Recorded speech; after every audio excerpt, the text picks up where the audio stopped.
Hello everyone, welcome back to my channel Biology Planet. So dear, in our earlier videos we have discussed about hypotonic solution and hypertonic solution. Then what happens when a cell is placed in a hypotonic solution and what happens when a cell is placed in hypertonic solution. आज हम बात करेंगे isotonic solution के बारे में, isotonic solution के बारे में, राइट।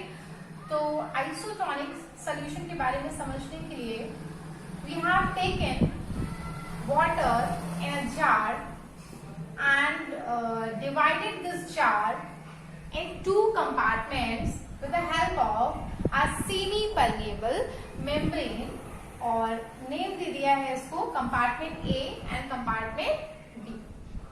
मान लेते हैं in compartment A there are 100 molecules of water are there.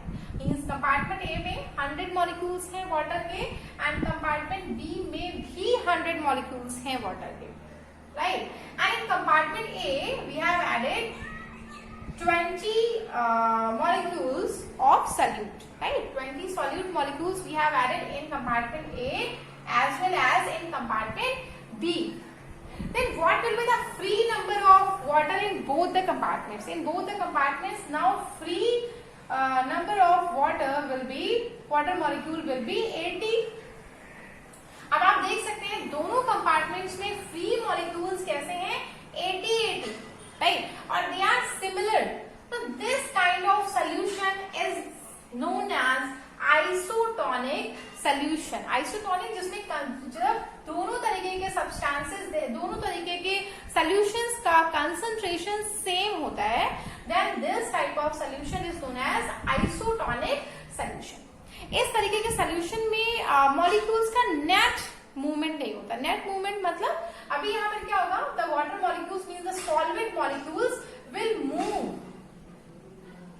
Suppose compartment A से वन मॉलिक्यूल ऑफ वाटर या फिर सॉल्वेंट मॉलिक्यूल मूव करेगा कंपार्टमेंट बी में, बट उसी टाइम कंपार्टमेंट बी से कंपार्टमेंट ए में भी एक मॉलिक्यूल सॉल्वेंट मॉलिक्यूल मूव करेगा। तो दोनों तरफ क्या होगा, सॉल्वेंट मॉलिक्यूल्स का नंबर क्या होगा, इक्वल रहेगा, right? Means in both the compartments the molecules, solvent molecules will be equal. So this is how we can say that there is no net movement. यहाँ पर किसी भी तरीके का नेट मूवमेंट नहीं होगा सॉल्वेंट का। तो इस तरीके का जो सोल्यूशन होता है this is known as isotonic solution. So one example is also there. अगर हम बात करें अपने आरबीसी की, सो आरबीसी या फिर एनिमल सेल की अगर हम बात करें तो एनिमल सेल के लिए आइसोटोनिक सोल्यूशन कौन सा होगा, राइट? तो एनिमल सेल के लिए 0.9% NaCl and 5% glucose, right? Means 0.9% NaCl solution and 5% glucose solution will be isotonic to the animal cell. Means suppose if animal cell is placed in 0.9% NaCl solution, then there will be no change in the cell, in the size of the cell. ना तो ये swell up होगी और ना तो ये crinated होगी, इसमें किसी भी तरीके का change नहीं होगा। रीजन क्या है, because 0.9% NaCl solution is isotonic to animal cell, right? And there will be no net movement of solvent, right? तो ये हमारी बात हो गई आइसोटोनिक सॉल्यूशन की। अब हम बात करने जा रहे हैं अनदर पैसिव मूवमेंट की या पैसिव ट्रांसपोर्ट की, जो है हमारा डिफ्यूजन। ओके, नेक्स्ट हम बात करने जा रहे हैं डिफ्यूजन की। तो डिफ्यूजन क्या होता है, डेफिनेशन देख लेते हैं। The movement of solute particles from its higher concentration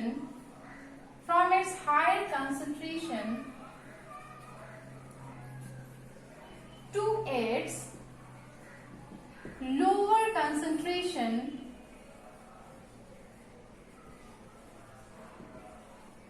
is called diffusion.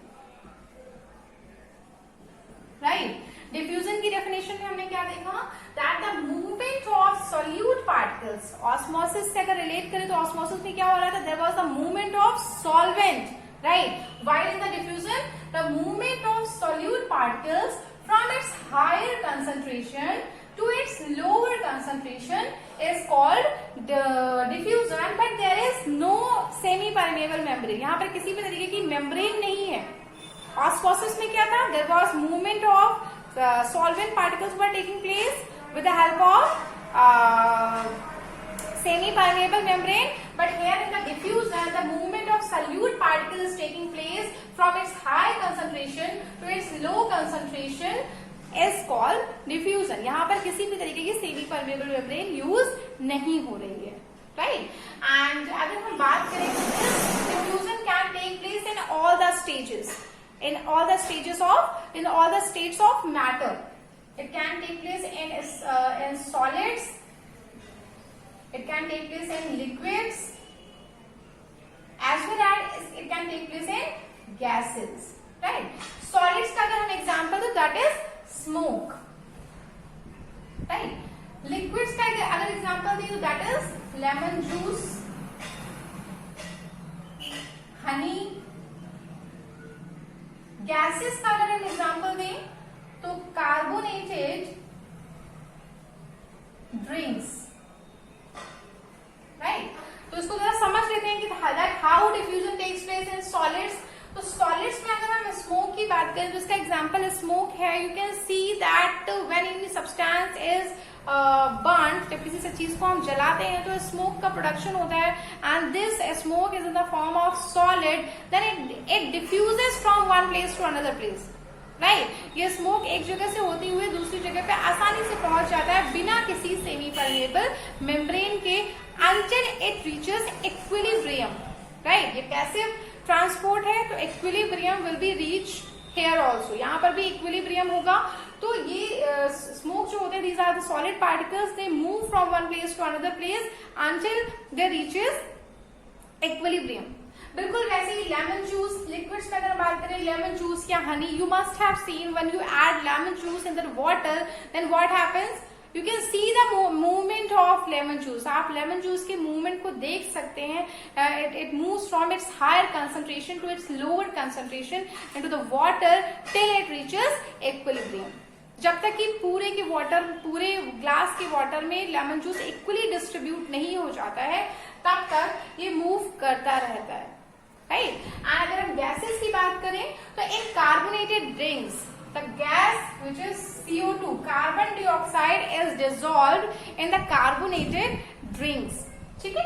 तो this is how we can see the diffusion in solids as smoke, in liquids as lemon juice or any other juices. कोई भी आप juice ले सकते हैं. Gases की बात करें तो carbon dioxide which is dissolved in the water in carbonated drinks. ठीक है. तो that is why there is a fizz. जो आप फिज फील करते हैं ना किसी भी कार्बोनेटेड ड्रिंक को पीने के बाद, that is just because of carbon dioxide present in that. ठीक है. तो ये हो गया हमारा डिफ्यूजन. फिर से एक बार देख लेते हैं डिफ्यूजन क्या है. The movement of solid particles from it's higher concentration to its lower concentration is called diffusion. Diffusion can take place in all the three states of matter. It can take place in solids, liquids and gases. These are the examples and how it takes place. Okay. Now in our next video we will see about the factors affecting diffusion, as well as we will also see about the facilitated diffusion